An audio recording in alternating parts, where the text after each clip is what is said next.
Giração Jornal, boa noite. Município da Maianga, em Luanda, moradores queixam-se de dificuldade de mobilidade devido ao mau estado das vias. O governador Luís Nunes avaliou obras sociais na zona. Malária, o cancro nos 50 anos de independência nacional e erradicação da doença continua a ser um desafio para o país. Setor das pescas quer aumentar contribuição para o produto interno bruto. A previsão é de atingir os 4,5% nos próximos 5 anos. Ato central do 11 de novembro, contagem regressiva. 13 chefes de Estado e de Governo são aguardados em Luanda para o jubileu dos 50 anos. Fora de portas, pelo menos 48 civis morreram durante os protestos que marcaram os Camarões depois das eleições presidenciais. Girassol Jornal, terça-feira, 4 de novembro. Vamos informar. Bem-vindos.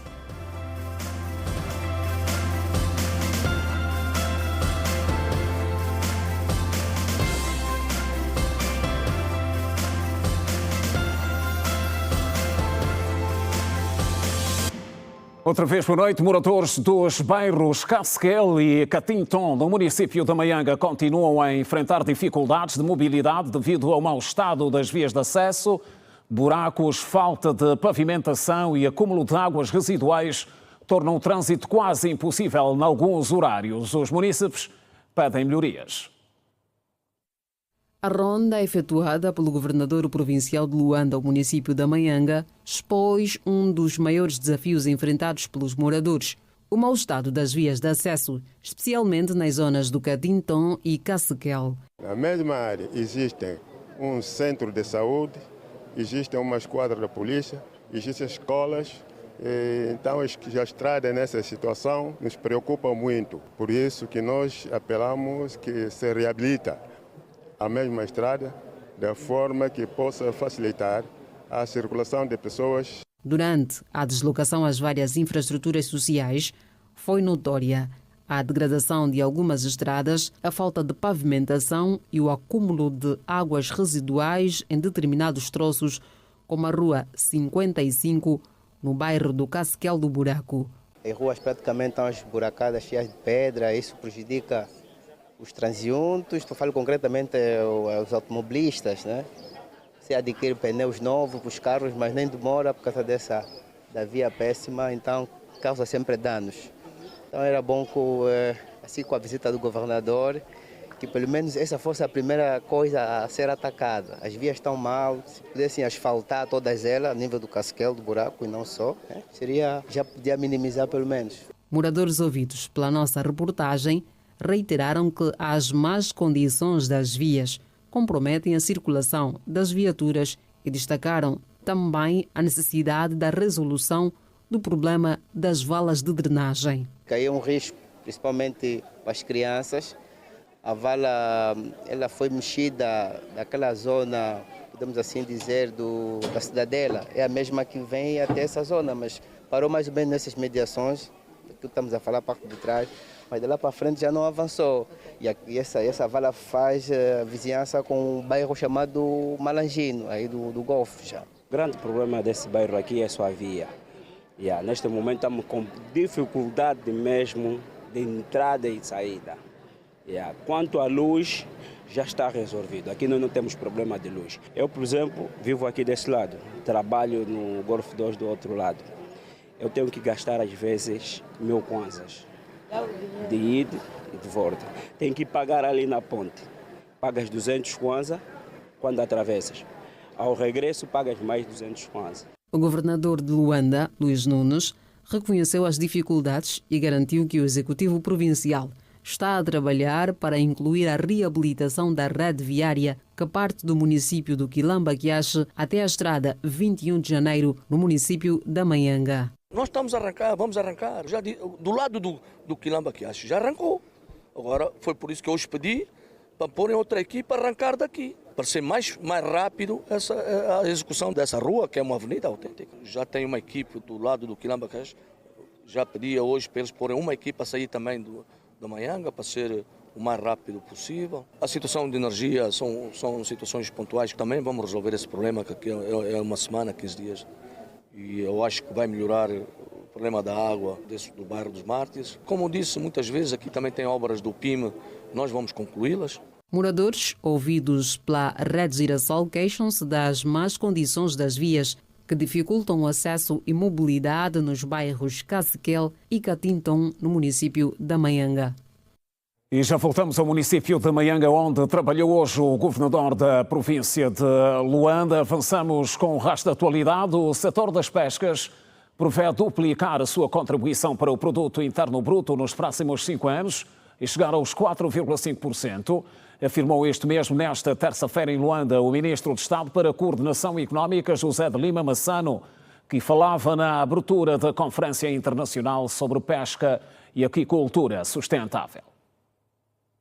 Com os olhos postos no mar e os pés assentes no compromisso com a sustentabilidade, Angola acolhe a Conferência Internacional sobre Pesca e Aquicultura Sustentável 2025, um encontro que junta pescadores industriais, semi-industriais e artesanais para pensar o presente e desenhar o futuro da economia azul. Pretendemos garantir que a atividade no domínio das pescas e da aquicultura represente um equilíbrio justo entre a produtividade económica, a proteção ambiental e o bem-estar social das nossas comunidades, da nossa sociedade, e que Angola se afirme como uma referência regional na economia azul, integrando a investigação científica, o investimento privado e a responsabilidade ambiental como pilares de um desenvolvimento sustentável.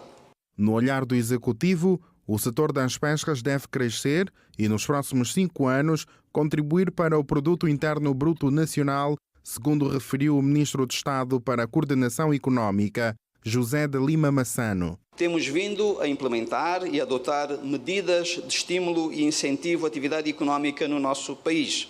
E as pescas são parte ativa deste processo.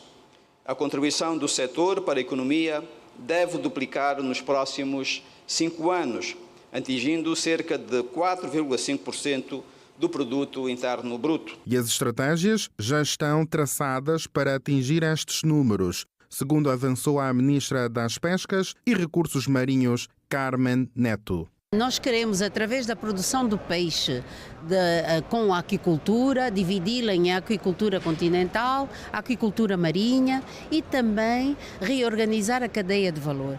Nós estamos convictos que, se reorganizarmos a cadeia de valor da pesca extrativa, ela também melhor contribuirá. Lembrem-se que a pesca extrativa é um ativo que se trata de trazermos o peixe que está vivo, selvagem na água, capturando e trazendo como sustento de famílias, como participante, digamos, na economia e gerador de empregos. Com um plano que inclui a mobilização de financiamento, requalificação de infraestruturas e programa de capacitação, Angola poderá reafirmar o compromisso com uma economia do mar mais forte, mais inclusiva e mais sustentável. Para além de nós organizarmos melhor a pesca, fazermos o contexto da pesca ilegal, não regulamentada e não declarada cada vez menor, nós também podemos estabelecer sinergias com todos os parceiros que estão no mar, para garantia não só da qualidade do ecossistema, mas para potenciar tudo que dele vem. A sustentabilidade trata-se disso, trata-se de utilizar da melhor forma, mas deixar para as gerações que venham aí no amanhã, as gerações vindouras. Ao longo de 2 dias, o certame coloca o mar e os seus recursos nas prioridades económicas e ambientais, promovendo debates entre especialistas nacionais e internacionais. E para o próximo ano agrícola, a província de Cabinda prevê trabalhar 60 mil hectares com uma produção estimada em 850 mil toneladas de produtos diversos, envolvendo mais de 40 mil famílias. A informação foi avançada no ato de abertura do ano agrícola 2025-2026 a nível da província de Cabinda.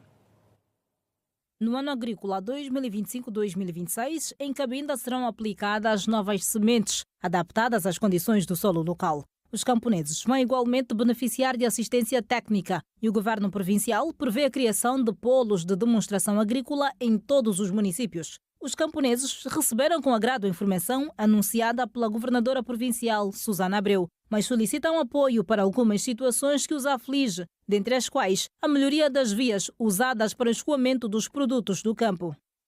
Aproveitamos esta oportunidade para solicitar mais uma vez o apoio da Vossa Excelência na satisfação das seguintes necessidades. 1. Transporte para o escoamento de produtos do campo para a cidade. 2. Reforço no apoio em sementes diversas e outros inputs. 3. Intervenção nas vias secundárias e terciárias, fundamentalmente nas zonas de escoamento de produto. 4. Reforço e celeridade na concessão de crédito agrícola. 5. Criação de brigadas de mecanização de terras. 6. A implementação de novos programas de apoio aos camponeses para impulsionar a montagem de pequenas fábricas de transformação dos produtos do campo para melhorar a dieta alimentar das famílias. A governadora provincial Susana Abreu, por seu turno, reconheceu que só a enxada não é suficiente para atingir a produção estimada em 850 mil toneladas de produtos diversos e realçou que o governo vai apostar numa agricultura mecanizada, com vista a garantir uma produção em grande escala na província de Cabinda. Temos sim que dar mais instrumentos de agricultura. Só a enxada e a katana não são suficientes. Temos que fazer agricultura mecanizada, utilizar tratores, semeadores e técnicas para que possamos produzir mais. Temos que, sim, dar mais capacidade às nossas instituições. Temos que capacitar mais as escolas de campo para que nós saibamos melhor das técnicas a aplicar para produzirmos mais. Com a força do nosso trabalho, o empenho do governo provincial e a colaboração dos parceiros de desenvolvimento, acreditamos que esta campanha marcará o início de uma nova fase com uma maior organização produtiva, de valorização das cadeias de valor locais e de fortalecimento da agricultura familiar. É tempo de semear com técnica e planear com visão. É tempo de trabalhar de forma integrada, coordenada, para que a agricultura de Cabinda seja exemplo de eficiência e sustentabilidade em todo o país. A abertura do ano agrícola 2025-2026 a nível da província de Cabinda aconteceu na aldeia de Xela, município de Kakongo. Excelências, o município de Kakongo, a par de outros municípios, possui terras aráveis, recursos hídricos e clima favorável que se adaptam ao cultivo de várias culturas. Aliada a estas condições, está a força, a vontade e a disponibilidade das famílias organizadas em associações de camponeses e cooperativas. Podemos registrar com agrado o interesse das famílias em adquirir parcelas de terra para a produção agrícola. E assim, estamos certos de que a presente campanha agrícola poderá corresponder às expectativas para o bem das nossas populações. Agradecemos mais uma vez pela escolha feita e desejamos aos ilustres visitantes boa estadia e que desfrutem dos encantos da nossa terra. Voltamos ao município da Maianga, onde trabalhou nesta terça-feira o governador da província, Luís Nunes. Foi uma jornada de constatação que visou avaliar o estado das infraestruturas sociais na zona, infraestruturas também económicas. Luís Nunes visitou escolas, centros de saúde, mercados e procedeu ao lançamento de um novo centro de formação profissional. O roteiro da visita teve passagens pela Rua 68, Complexo Escolar número 1160 do Catinton, Centro Materno Infantil e o Mercado do Catinton, onde o governante manteve contacto direto com os moradores e gestores de instituições públicas que falaram das suas principais inquietações. Se nós verificarmos devidamente, há salas que infelizmente não estão a funcionar por falta de carteiras. Precisa-se de quantas carteiras, mais ou menos? Podemos ter no total por aí de uns 450 carteiras para minimizar a situação. Durante o périplo, foi igualmente inaugurado o Centro de Formação Profissional Mamancuíba. A importância que tem nesse centro pela comunidade, vão formar os outros e terem juízo e agradecerem a Deus e o governo que meteu isso aqui e derem valor e de poderem cuidar em condições. O governador auscultou ainda os moradores que foram destacando alguns problemas que precisam da atenção do governo. Relativamente, gostávamos de ver a criação de um centro desportivo comunitário que visa ocupar o tempo livre da juventude do nosso município. Portanto, falamos também aqui, porque é responsabilidade do Estado criar políticas para criar a inclusão desportiva. Gostávamos aqui, colocamos aqui assento, Sua Excelência o Governador, para que as próximas infraestruturas poliodesportivas possam criar essas políticas de inclusão. No fim dos trabalhos, Luís Nunes garantiu o contínuo trabalho do combate ao lixo e a infraestruturação da Rua 68, que liga aos municípios do Quilamba-Quiache e da Manhanga. A rua do Catinton, que começa no Quilamba-Quiache, na parte do Quilamba-Quiache já começou e vai acabar aqui na Manhanga. Vamos ligar os dois municípios. Portanto, vamos pôr asfaltagem, iluminação pública, em zonas onde pode-se pôr passeio, vamos pôr passeio, porque vocês sabem que há zonas que quase que não cabe lá a estrada, mas vai contemplar a iluminação pública e os passeios. E lógico com essas obras também vamos contemplar as futuras infraestruturas, que é a energia e a água para as ligações domiciliares.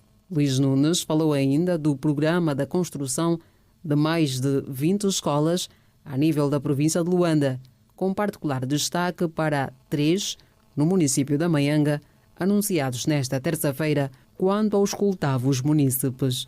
Nós não vamos fugir às nossas obrigações e nem vamos dizer aquilo que é mentira ao cidadão. Não vamos. Já foram localizados as áreas para a construção dessas escolas de grande porte, com entre 12 a 24 salas, são grandes escolas, que nessas escolas, muitas delas, é que nós vamos resolver o problema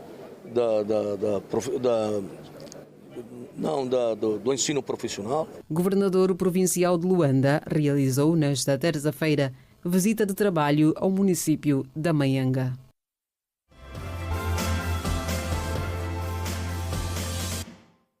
Somos resiliência e amor.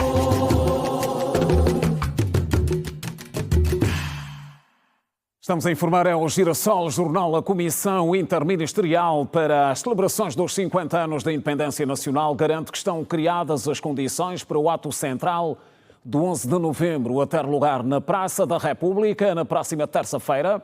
A secretária de Estado para a Administração Pública, que falava no final da 15ª reunião ordinária preparatória que teve lugar nesta terça-feira, disse que até o momento está confirmada a presença de 13 chefes de Estado e de Governo e anunciou igualmente a realização de 2 desfiles, sendo um militar e outro cívico.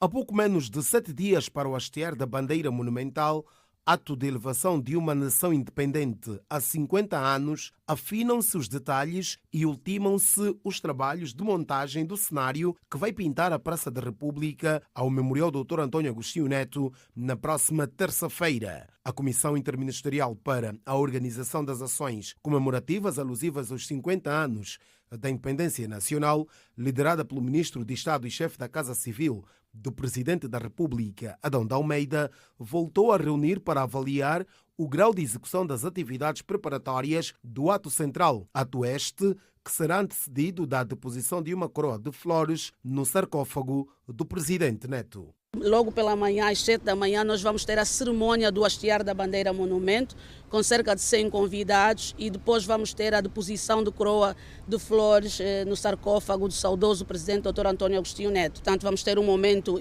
político importante, que é o discurso de Sua Excelência Presidente da República, e vamos ter um desfile cívico com mais de 6.000 desfilantes que vão apresentar a diversidade cultural, gastronômica, econômica do nosso país, e vamos ter um desfile militar para a apresentação do armamento e técnica militar, portanto, com cerca de 4.000 desfilantes. Teresa Kiviengele, secretária de Estado para a Administração do Território, refere que o Dia da Dipanda vai ser assinalado com a celebração de um culto ecuménico, onde irão participar mais de 50.000 fiéis, e ainda um espetáculo de fogo de artifício inserido no Festival Angola 50 anos. Nós vamos ter no dia 8 de novembro, às 8 horas, no estádio 11 de novembro, a realização do culto ecumênico de ação de graças. Portanto, com uma previsão de participantes de 50.000 fiéis de diferentes igrejas de todo o país, em que vão orar para agradecer pelos 50 anos da independência e também para interceder por um futuro cada vez mais glorioso, harmonioso e desenvolvimento e progresso da nossa nação. Depois vamos ter, no dia 10, um espetáculo músico-cultural com mais de 33 artistas angolanos e também um grupo de artistas vindos de Moçambique para celebrar mais uma vez a nossa história, a nossa cultura, com cerca de 70.000 participantes aqui na Baía de Luanda. Quanto aos convidados, sem avançar nomes, a secretária de Estado fez saber que 13 chefes de Estado e de Governo já confirmaram presença na cerimónia, numa festa que deverá contar com mais de 8.000 pessoas na Praça da República. Temos vários chefes de Estado que já confirmaram, mas o processo continua e vamos ter dados mais precisos ao longo ainda desta semana. 13 chefes de Estado já confirmaram até agora, mas continuamos a receber confirmações. Portanto, o dado mais preciso poderá ser feito ao longo ainda desta semana. E em consequência das atividades programadas, certas vias de Luanda vão ser interditadas. O vice-governador de Luanda para o setor político e social, Manuel Gonçalves, aponta algumas destas vias e apela para a compreensão dos luandenses.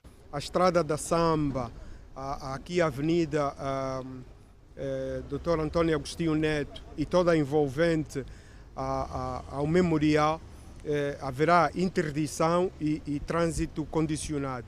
Daí o nosso apelo, nas próximas horas o Governo da província vai fazer sair um comunicado daquilo que são as vias que serão interditadas e também nos dias desta mesma interdição, por um lado, e por outro lado, sempre apelando à compreensão dos nossos munícipes para seguirem as orientações não só da Polícia Nacional, a Polícia de Ordem Pública, mas também como a Polícia de Trânsito. Há uma semana da festa da Dipanda, a Comissão Interministerial constatou o grau de execução das atividades preparatórias do ato central das celebrações do Dia da Independência Nacional, a ser assinalado na próxima terça-feira, 11 de novembro. E o Ministério da Saúde também garante que tem as condições criadas para o asseguramento do ato central das celebrações dos 50 anos da Independência Nacional, com efetivo médico pronto para atender qualquer eventualidade. A Polícia Nacional promete, de igual modo, não dar espaço a atos que ponham em risco a tranquilidade pública. Uma reunião que serviu para ver e rever detalhes dos mais diversos departamentos ministeriais envolvidos na Comissão Multissectorial das celebrações da Festa da Dipanda. Neste quesito, o Ministério da Saúde admite estar ciente das exigências que os atos impõem, daí ter criado um plano de ação que observa várias medidas, como explica Carlos Alberto Pinto de Sousa, secretário de Estado para a Saúde Pública. O plano de asseguramento que está aprovado contempla a instalação de postos médicos avançados. Também vamos ter unidades móveis, unidades fixas. O INEMA irá apoiar a deslocação de doentes e depois temos um segundo nível de apoio, que são as unidades assistenciais, tanto do terceiro nível, tanto nomeadamente o Hospital Pedalé, o Hospital Cardeal, o Josina Machelo, Prenda, o Hospital, portanto, Azancó de Menezes. Há um conjunto de hospitais que vão garantir exatamente a retaguarda em caso de surgirem, portanto, situações tanto graves. Além dos hospitais de nível terciário enquadrados no plano de asseguramento, o MINSA envolveu quadros das mais diversas especialidades para atender emergências nos locais de aglomerado populacional. Nós iremos ter no culto de acolhimento cerca de mais de 75 profissionais, mais 12 ambulâncias e depois temos os postos médicos avançados em todos os locais. Da parte da Polícia Nacional, estão mobilizados meios e efetivos para garantir o asseguramento das celebrações, como explicou o comissário-chefe Orlando Bernardo, segundo o comandante-geral da Polícia Nacional, que, entretanto, não adiantou o número de efetivos mobilizados para o momento. Começou já uma operação policial que vai tratar de seguir todos os passos, todos os momentos que são ligados aos eventos que vão acontecer dentro desses festejos, de formas a que, repito, não hajam perturbações que possam pôr em causa a ordem e a segurança pública dos cidadãos nesse local. Orlando Bernardo diz que a Polícia Nacional não vai permitir atos que coloquem em causa a segurança e tranquilidade públicas. Nós vamos tratar de pôr no devido lugar todo e qualquer cidadão que tente perturbar a ordem e a segurança pública e mesmo assim que cometam crimes e que possam também ter influência nos festejos que vamos ter dos 50 anos da independência. Polícia Nacional e Ministério da Saúde garantem prontidão para o asseguramento do ato central dos 50 anos da independência nacional. E continuamos na senda dos 50 anos da independência nacional e no capítulo das conquistas alcançadas, hoje com os olhos sobre o setor da saúde. A nossa equipa ouviu munícipes em Luanda que, além dos ganhos, falam também sobre o que tem que ser um esforço significativo para levar os serviços de saúde a todas as regiões do país. Um dos maiores avanços no setor da saúde tem sido a expansão e o fortalecimento da rede hospitalar. Já foram construídos vários hospitais. Em tempos foi inaugurado o Hospital Pedalé. Nota-se que um novo equipamento, um atendimento muito diferente relativamente àquilo que próprio em termos de saúde. A ministra, bem pouco tempo atrás, havia dito que já nenhum paciente poderá ir para fora, não é? Poderá ser operado aqui. Também conseguimos ver que o Alexandre Dom Cardeal também já opera problemas de coração, entre outros. Já temos aqui cirurgias robóticas. Então é claro que há muita mudança durante os 50 anos da independência. Ganhamos muitas e mais infraestruturas. Nos dias de hoje, vê-se mais técnicos formados na área de saúde e, como se não bastasse certas especialidades no que toca ao tratamento de certas epidemiologias, outrora era notório a ausência de certas pessoas a irem procurar tratamento no estrangeiro, mas no dia de hoje já se vê essa postura de forma muito reduzida. Principalmente as infraestruturas e também os programas. Vimos também que a rede hospitalar já expandiu quase Luanda toda. Nós vemos os novos hospitais, não é? Por exemplo, o Hospital Geral de Cachito, o de Bengo. Normalmente tenho visto sim melhorias. Apesar desta expansão, algumas zonas do nosso país ainda carecem de hospitais para o pronto atendimento. Os nossos entrevistados reclamaram também da humanização, que tanto se fala, e da falta de medicamentos. Ainda deve ser melhorado, não é, o atendimento, não é? As enchentes nos hospitais. E também eu penso que deve ser melhorado também a vacina. Deve-se melhorar mais no atendimento médico e medicamentoso, sendo que ainda há muitas reclamações por parte de alguns utentes no que toca à assistência medicamentosa por parte de algumas instituições de saúde. Para os próximos 50 anos esperemos mais, principalmente em termos de humanização, não é? Não falta aqueles porquês, as reclamações.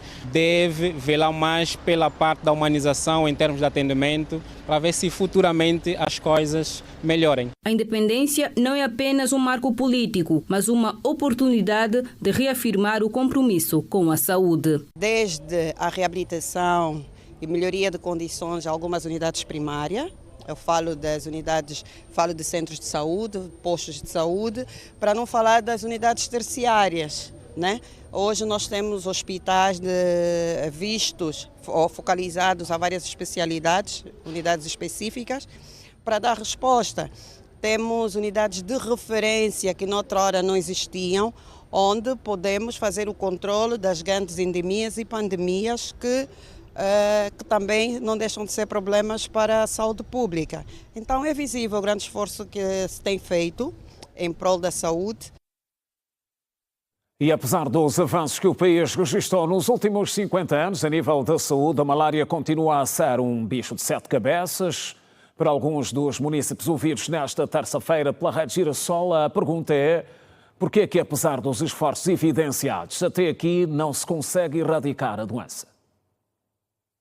Apesar dos esforços sucessivos do governo, a malária continua entre as principais causas de morte e internamentos hospitalares, especialmente entre crianças e mulheres grávidas. Vários esforços têm sido feitos para que esta doença seja erradicada. A malária, disse muito bem, infelizmente é um mal que vem erradicando o país, né? Vem irradiando o país, mas que muita coisa tem sido feita para que nós possamos controlar, se não mesmo terminar com a malária. 50 anos, o que é que já foi feito pela malária? Fora das unidades terciárias que foram feitas e que é visível, nós temos ainda os programas provinciais voltados a essas doenças endêmicas, no caso da malária, que têm sabido dar resposta naquilo que são os problemas da malária. Como exemplo, todas as unidades de rede primária, durante a consulta pré-natal, as grávidas têm direito ao mosquiteiro e o mosquiteiro é um método de prevenção da malária. Janete Adão falou também dos reforços das palestras que têm sido feitas e a pretensão de uma vacina para o combate à malária. Fora disso, temos os reforços das palestras a nível das unidades sanitárias, onde nós espelhamos aquilo que são os métodos de prevenção da malária, para não falar do grande ganho previsto pelo Ministério da Saúde, para podermos então também começar a fazer a vacina contra a malária. Portanto, são N formas que o Ministério da Saúde tem feito de modos a dar resposta positiva para podermos combater a malária. Erradicar a malária não depende apenas das autoridades de saúde ou das campanhas governamentais. Por isso, todos os cidadãos são chamados a cooperar. Como cidadão, para erradicarmos a malária, é claro que deve-se melhorar muito, muito mesmo na reparação de como é que eu posso explicar isso? Saneamento básico, realmente, devemos velar muito pelo saneamento básico, porque as chuvas daqui a pouco começam e vamos notar que há sempre a reviravolta da malária. Também realmente devemos continuar a usar sempre os mosquiteiros, não é? Desinfetar a água muito bem e apelar também para todos aqueles que estão despercebidos sobre essa situação, que continuem mesmo a usar, porque é melhor para nós, é bem para nós, a saúde é para nós. Então, nós queremos ver uma Angola melhor, é necessariamente que também, para além do próprio governo, nós como cidadão também contribuirmos para esse lado. Atualmente já temos muitos especialistas na área de saúde. Eu penso que há um trabalho conjunto que deve-se fazer da parte desses especialistas, de modo a desenvolverem matérias que possam então erradicar a patologia que acabou de mencionar. Fazer o uso do mosquiteiro, evitar águas paradas, evitar ter que depositar certos meios nos esgotos, que é para não permitir com que a água seja evacuada, evitar ter que ter árvores robustas nos quintais, que é para evitar então com que se poise ali certos insectos. Comunidade, o que é que deve fazer? Abraçar aquilo que são os métodos preventivos. Primeiro, tudo aquilo que está ao seu alcance, que o governo tem feito, e depois devem evitar o aglomerado do lixo.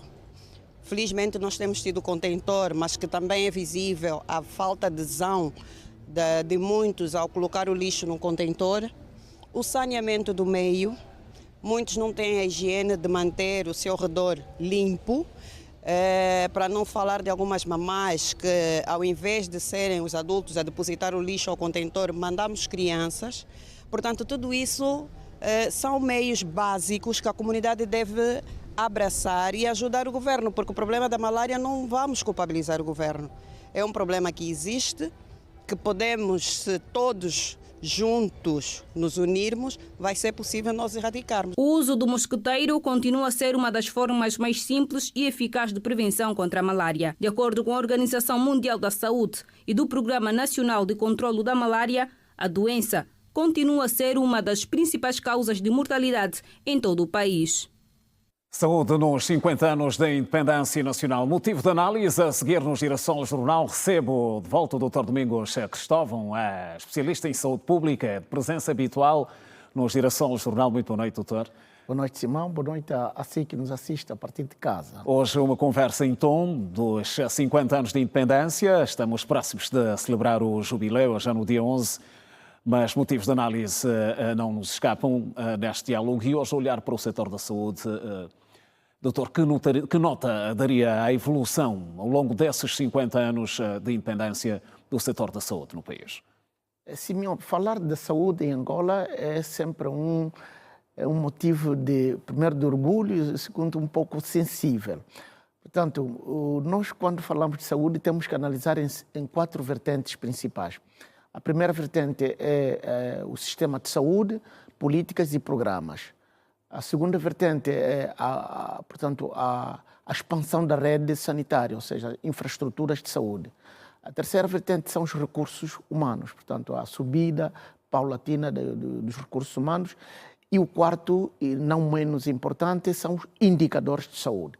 Portanto, nessas 4 vertentes, nós temos mais a ganhar do que a perder. Portanto, temos vários êxitos nos 50 anos.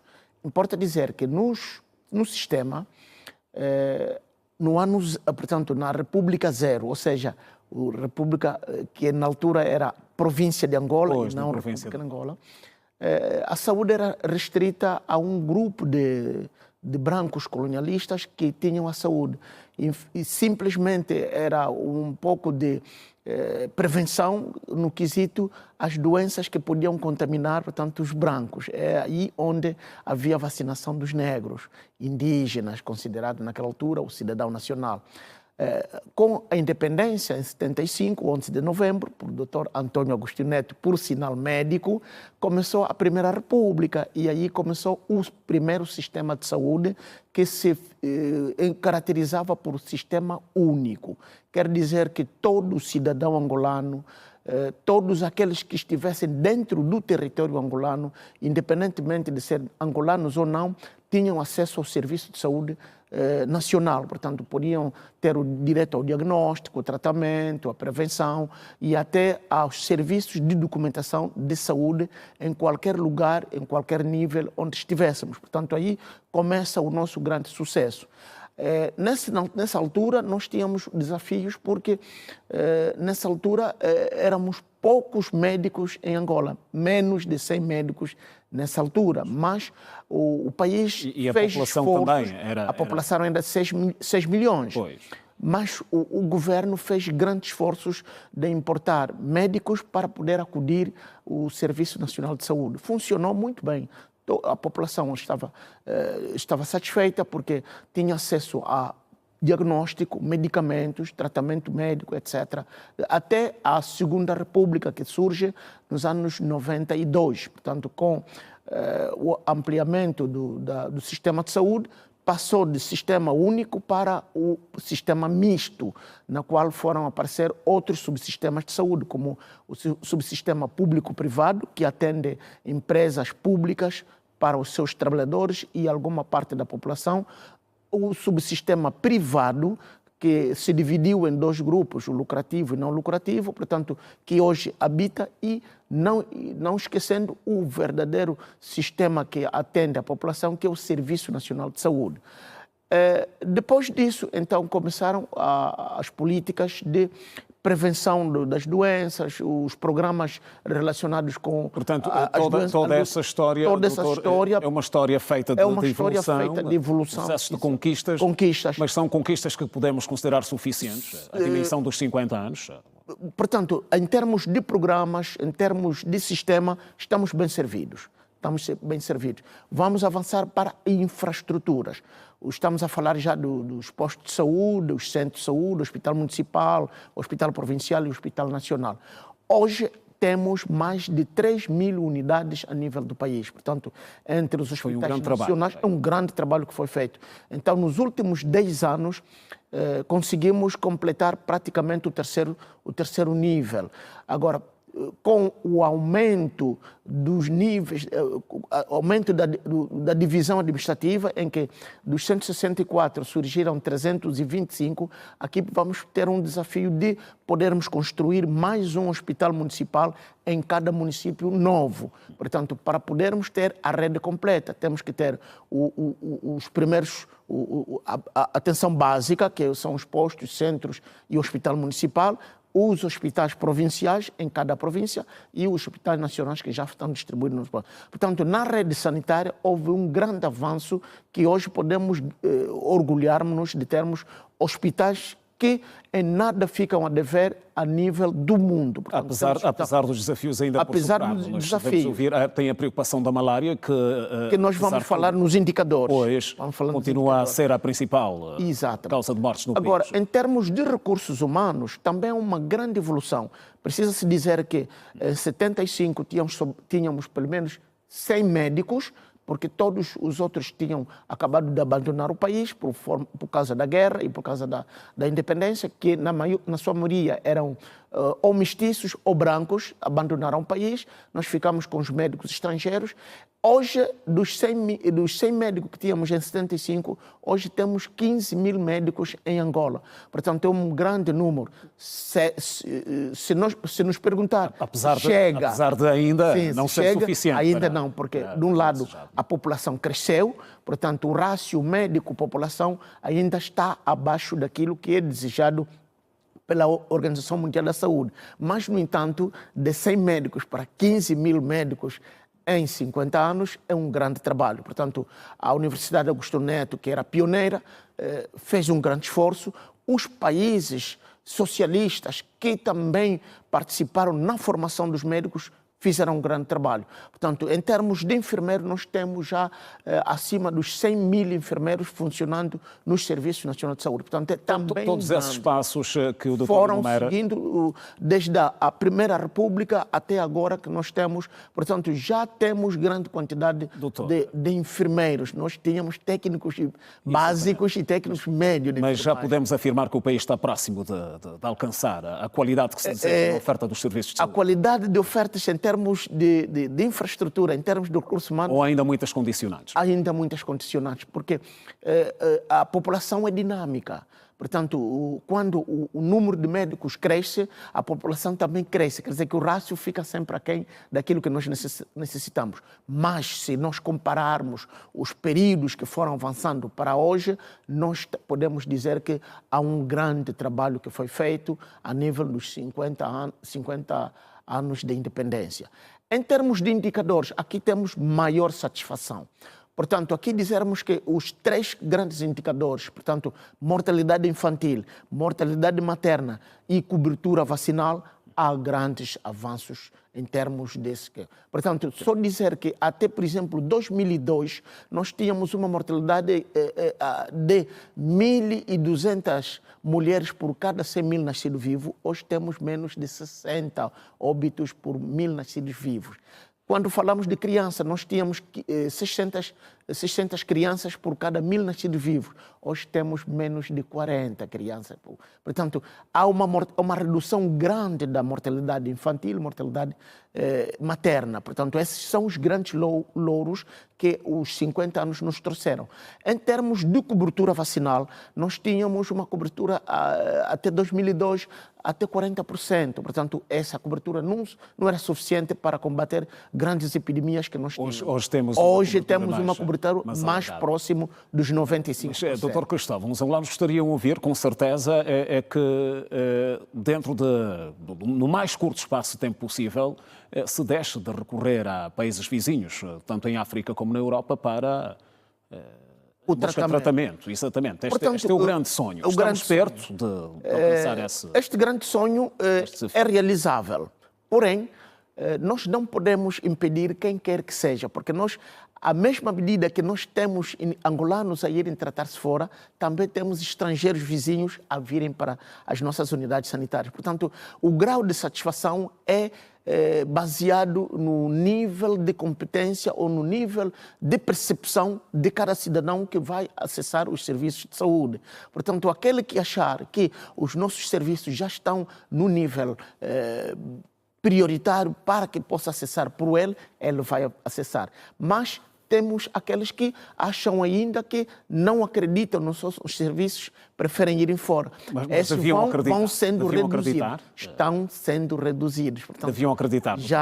Podem acreditar. Já temos motivos suficientes de temos infraestruturas suficientes, a capacidade médica já é suficiente e a capacidade de enfermagem também é suficiente para nós resolvermos.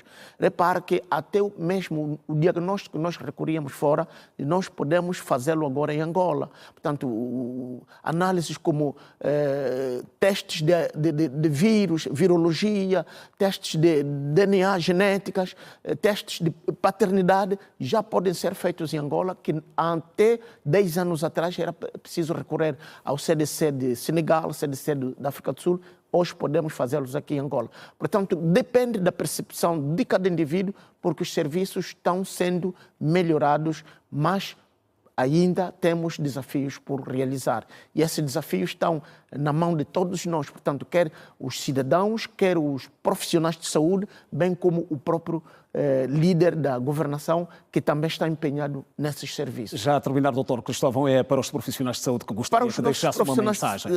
Serviços agora, de saúde. Portanto, os nossos profissionais, precisamos melhorar duas coisas. Primeiro, melhorar os cuidados primários de saúde, que são a porta de entrada dos nossos cidadãos. A segunda é a melhoria da humanização. Portanto, quando nós tratamos com humanização, nós podemos ter maior credibilidade na nossa população, porque quem vem ter conosco no serviço de saúde tem que sentir que há uma mudança grande. Os 50 anos serviram para nós mudarmos de postura, mudarmos de indicadores para que as pessoas possam sair mais satisfeitas.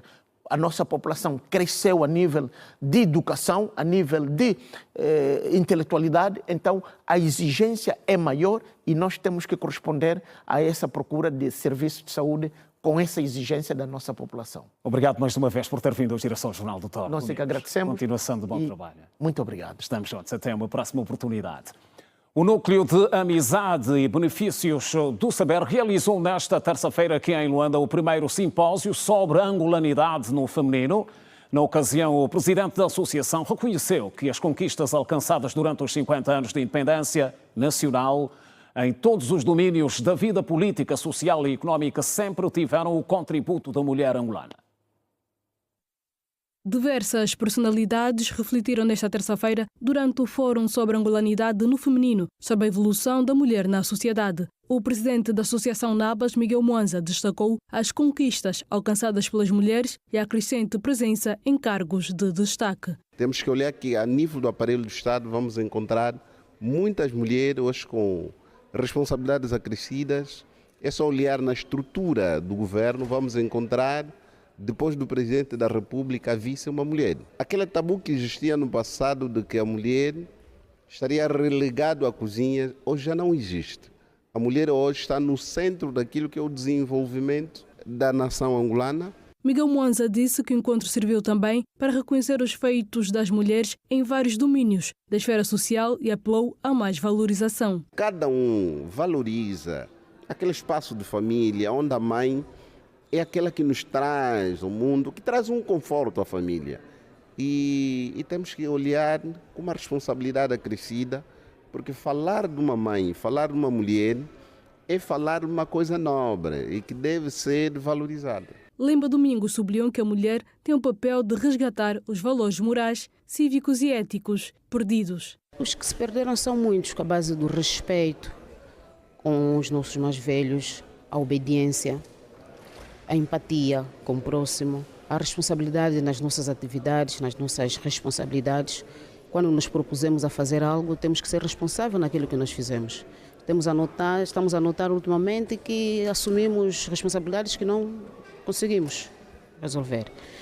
E se nós resgatarmos isso, teremos hoje uma juventude bem preparada para termos amanhã mulheres muito bem preparadas também para educar e preparar as gerações vindouras. O professor Adriano dos Santos destacou o papel preponderante da mulher angolana durante os 50 anos de independência na arte. Se nós adentrarmos mesmo nas comunidades pré-coloniais de Angola, as artes eram ensinadas nas famílias.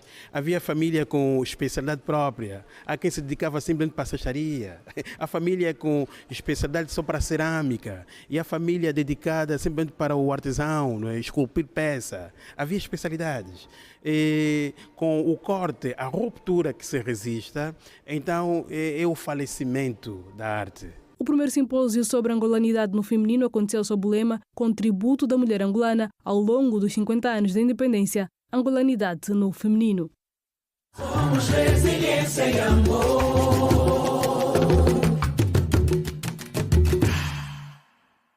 E vamos continuar a informar no Girassol Jornal. Seguimos para o primeiro intervalo. Volte connosco. Até já.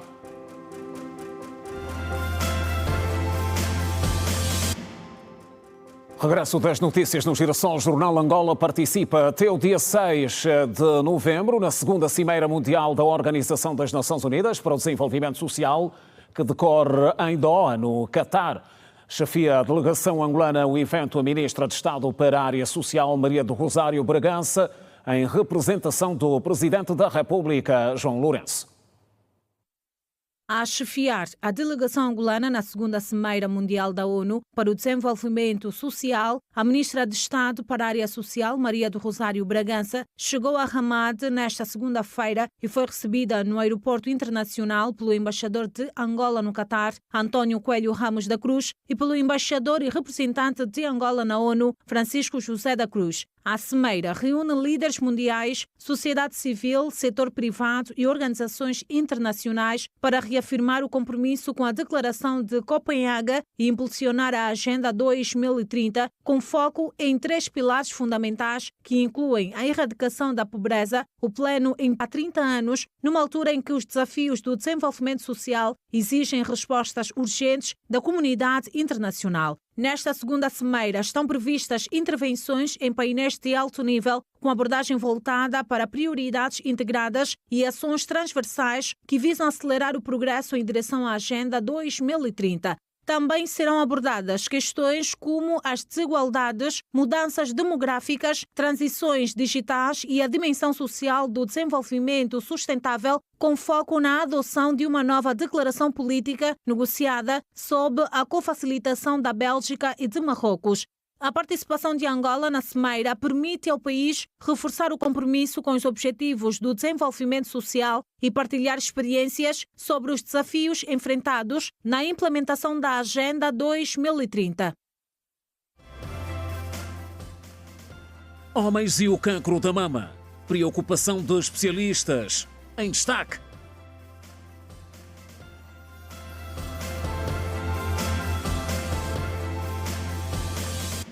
Desporto também em destaque no Girassol Jornal. O Petro de Luanda está inserido no grupo D da Liga dos Campeões, com o Esperance de Tunis, da Tunísia, Simba da Tanzânia e Stade Malien do Mali. Assim ditou o sorteio realizado nesta segunda-feira na África do Sul. Os tricolores que não estiveram na edição passada da Champions da CAF estão no grupo D da fase de grupos da edição 2025-2026, ao lado do histórico Esperance de Tunis da Tunísia, que já foi campeão africano em 4 edições. Fazem ainda parte do grupo D as formações do Stade Malien do Mali e Simba da Tanzânia. A formação tricolor, que participa pela 7ª vez na prova, tem como objetivo chegar à final ou, quiçá, vencer a prova depois de ter alcançado as meias finais nas temporadas 2001 e 2022. Os outros grupos estão assim constituídos. Grupo A, Barcarne de Marrocos, Pirâmides do Egito, o atual campeão em título, River United da Nigéria e Power Dynamos da Zâmbia. No grupo B, considerado o grupo da morte, está o Al-Ahly do Egito, é a equipa mais titulada de África, Young Africans da Tanzânia, AS-FAR de Marrocos e JS Kabylie da Argélia. Fazem parte do grupo C Mamelodi Sundowns da África do Sul, Al-Hilal do Sudão, MC Argel da Argélia e Saint-Éloi Lupopo da República Democrática do Congo, clubes com ricas histórias no futebol africano. Os jogos da primeira jornada acontecem nos dias 21 e 23 de novembro. Depois, a prova será interrompida devido ao CAN de Marrocos e retorna a 23 de janeiro de 2026. E garantir a qualificação para a fase final da Liga Africana de Basquetebol em femininos é o grande objetivo do Sporting de Luanda. A equipa da Baixa de Luanda, que vai participar da prova africana pela primeira vez, quer chegar o mais longe possível na competição, de acordo com a treinadora Ângela Cardoso. Conquistar a qualificação para a fase final da Taça dos Clubes Campeões. É com muito orgulho que nós temos tido essa trajetória até hoje e esperamos que ela não termine por aqui. Nós queremos terminar essa trajetória pelo Sporting e com o Sporting na fase final da Taça dos Clubes Campeões. E quem sabe, essa é a nossa pretensão, um desafio para nós, atingirmos o pódio. Apesar da pouca informação sobre as adversárias, a ex-jogadora do 5 Nacional disse que não existe margem para erros e que só a vitória interessa nesta fase de apuramento. Nós sabemos que está, para além de nós, 5 equipas envolvidas, inclusive o país de realização, que é a Namíbia, o Malau, o Zimbábue, a Zâmbia, e nós conhecemos um pouco do que traz aí o basquetebol desta Zona 6, não só pela minha experiência também, e nós vamos bater de frente porque serão realizados somente 3 jogos em 3 dias seguidos e nós não temos qualquer margem de desculpa para trazer de nós alguma derrota. Se nós queremos realmente conquistar a eliminatória, nós temos que procurar ter a vitória do nosso lado nos 3 jogos envolvidos. Recordo que a última equipa angolana a vencer o título da Taça dos Clubes Campeões de África em basquetebol feminino foi o 1º de agosto. A equipa militar detém 3 títulos. Já o Interclube tem 5 títulos de campeã africana na sua galeria. As emoções na Dipanda Cup, o torneio de pádel organizado pela Associação Provincial da Modalidade, que começou no último fim de semana. No âmbito das festividades dos 50 anos da independência de Angola, a Associação Provincial de Pádel de Luanda não ficou de fora e trouxe para os seus amantes da modalidade o torneio Dipanda Cup. Com cerca de 200 jogadores participantes e de várias nacionalidades, a Premier Pádel Club acolhe a competição, que segundo Manuel dos Santos, diretor do clube, a prova foi bem preparada. Sim, a nível corporate muito forte. Desde já agradeço à ATC e à Riscos por este apoio. Fora os outros parceiros que também temos, mas estes 2 sim, os mais importantes e os main sponsors para que isto tudo acontecesse. E Nelson Oliveira, que é diretor de prova, explicou o novo método de disputa, que é o Open 10.000, provando a evolução do pádel em Angola. É o primeiro torneio a fazer-se nesta categoria. O torneio 10.000 é um torneio que obriga aqui a dar mais pontos aos vencedores, e a todos os participantes, aliás, para o ranking. E é um torneio que também permeia em maior valor todos os vencedores e os vice-campeões. Por sua vez, os atletas Áureo dos Santos, Sofia Barros e Rosa Costa olharam para o torneio com bastante satisfação. Sentimos-nos muito bem. Os torneios aqui no Premier são sempre muito bem organizados. Sentimos-nos bem. Rosa, vocês são consideradas como uma das principais duplas do país na modalidade. Qual é o feeling? Além de ser bom, né? Às vezes, claro que carregamos uma responsabilidade de estarmos sempre no topo. Como se diz, é fácil chegar, o difícil é manter. Então, a cada torneio tentamos sempre manter a nossa posição como a dupla número 1 e sempre unidas e apoiarmos uma a outra. O torneio Dipanda Cup é mais um daqueles que mostra o bom caminho que tem percorrido a modalidade no país e será disputado até o próximo sábado, dia 8 de novembro. É o Girassol Jornal. Continue ligado. Voltamos depois do curto intervalo. Mais um. Até já.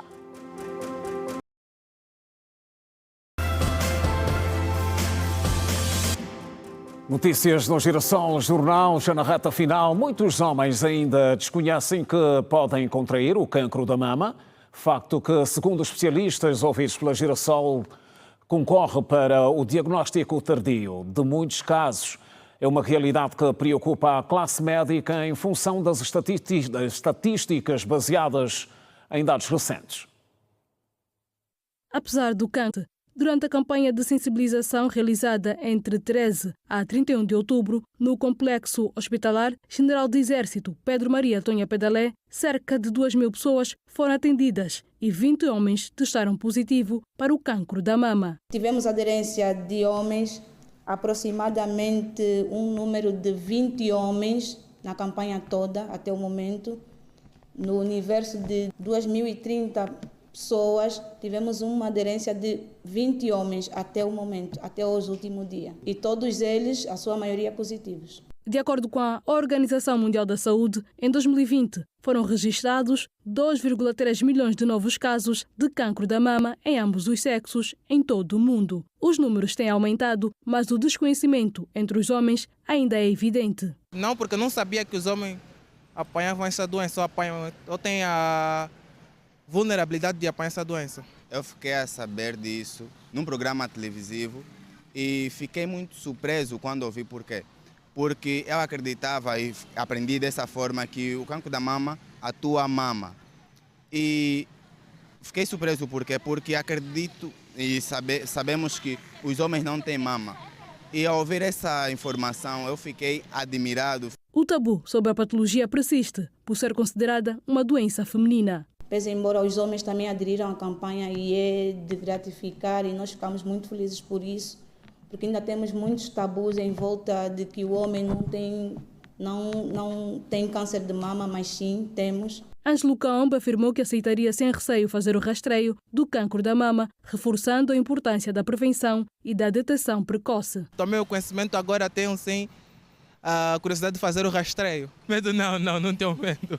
Acredito que eu não tenho medo. Os sintomas mais comuns em homens com cancro da mama incluem lesão no mamilo ou ao redor, secreção do mamilo, uma ferida na pele da mama, caroço ou inchaço debaixo do braço.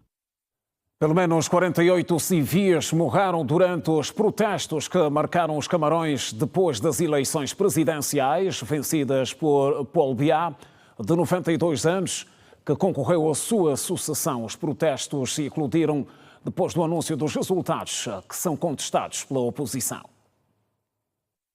Os tiros com balas reais estiveram na base da morte da maioria das vítimas. Entretanto, outras pessoas morreram em consequência de ferimentos que resultaram de espancamento, com recurso a objetos como paus e pequenos porretes, segundo fontes das Nações Unidas citadas pela agência Reuters. A fonte sublinha que quase metade das mortes contabilizadas pela ONU foram registadas na cidade portuária de Douala, local onde os protestos foram mais intensos. Além dos dados das Nações Unidas, há também os do Stand Up for Cameroon, um grupo da sociedade civil que davam conta na semana passada da morte de 23 pessoas. O governo camaronês não apresentou dados sobre as vítimas dos protestos no país. Paul Biya foi, com 53,66% dos votos, reeleito o presidente dos Camarões, contra 35,19% de Issa Chiroma Bakary, o seu principal adversário no pleito, que reivindica a vitória. O presidente da República Federativa do Brasil, Lula da Silva, disse hoje que as forças de segurança não tinham ordens para causar uma matança, mas de prisão, durante a operação que decorreu no dia 28 de outubro.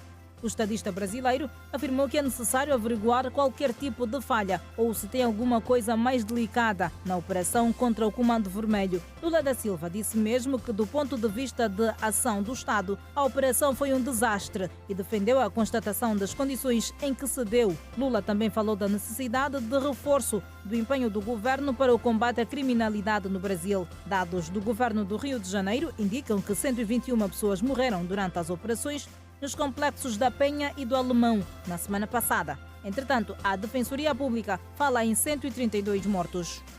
A Autoridade Nacional Palestiniana anunciou hoje que enviou para vários países e organizações internacionais o programa do Executivo para a recuperação e reconstrução da faixa de Gaza. A iniciativa, descrita como uma visão estratégica para as prioridades de recuperação e reconstrução, inclui medidas urgentes para socorrer milhares de famílias deslocadas e ameaçadas por inundações nas zonas baixas da faixa de Gaza, com a chegada do inverno. O plano prevê medidas para a fixação do preço da água nos próximos 3 anos, com o objetivo de evitar aumento de custos para a população e melhorar a eficiência dos operadores.